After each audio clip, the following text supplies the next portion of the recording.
Some muscle cars were built fast, some were built rare, and some were so unhinged, people were genuinely afraid to buy them. These aren't poster cars. These are the machines that scared dealerships, insurance companies, and sometimes even their own owners. Buckle up. This Mustang didn't start legendary, just refused to disappear. It was supposed to be a one-off regional promotion for Tornado Alley dealers. Instead, Ford leaned into the chaos. Roughly 96 Twister Specials were built, wearing wild graphics, loud colors, and zero apologies. Less than half are believed to survive today. And here's the best part. Dealers reportedly warned buyers how easily these things would turn rear tires into smoke straight off the lot.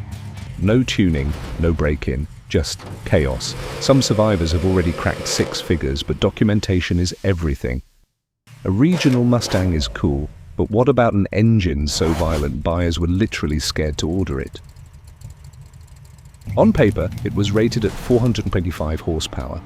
In reality, the truly dangerous part was how suddenly it delivered everything: cold tires, stiff suspension, and an engine that punished mistakes instantly. Production records show roughly 356 Hemi coupes total, with less than 200 equipped with the 4-speed. That's a unicorn hiding in plain sight. Stories still float around of test drives going sideways before the paperwork was even signed. The engine roared so loud it drowned out regret. Now imagine that same engine, no roof, luxury trim, and explaining that decision to your insurance agent. This was Mopar saying, yeah, we can be classy too. Power windows, bucket seats, a convertible top, and a 426 Hemi trying to tear the chassis in half. You could smell hot fuel at stoplights. Hear the exhaust echo off storefronts. Feel the body twist when you floored it.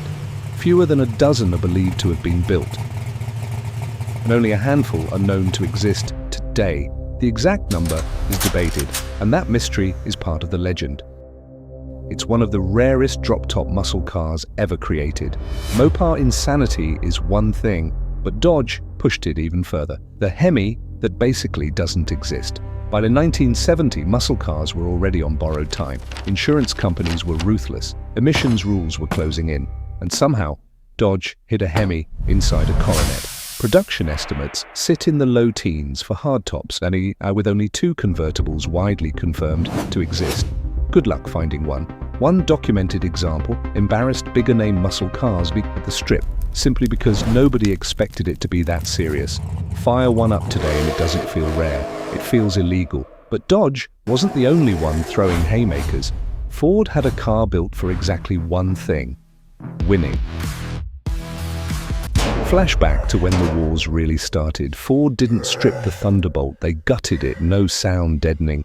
Fiberglass panels, you heard every gear whine and smelled hot oil creeping into the cabin. Exactly 100 factory Thunderbolts were built. The dyno sheets were quiet. The strip times screamed. This wasn't a car, it was a weapon.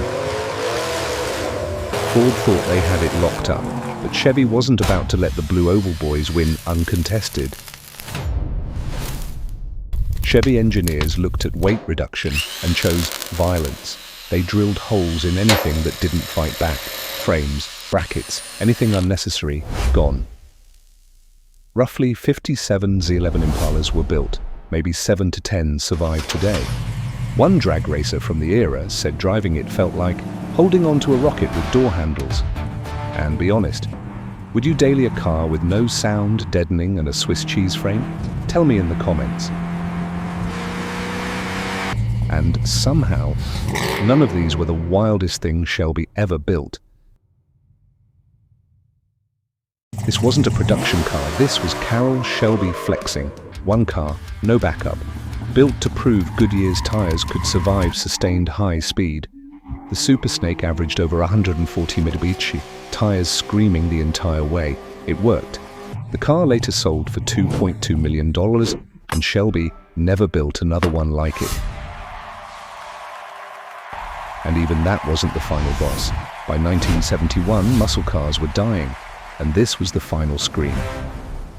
Only 12 Hemi Cuda convertibles were built. 7 sold in the US, 3 with 4 speeds.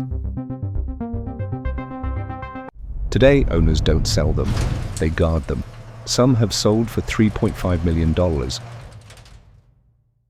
Others failed to close near $5 million because the owners simply wouldn't let go. Imagine the wind ripping past you at triple-digit speeds, knowing you're driving something the world will never allow again, so be honest.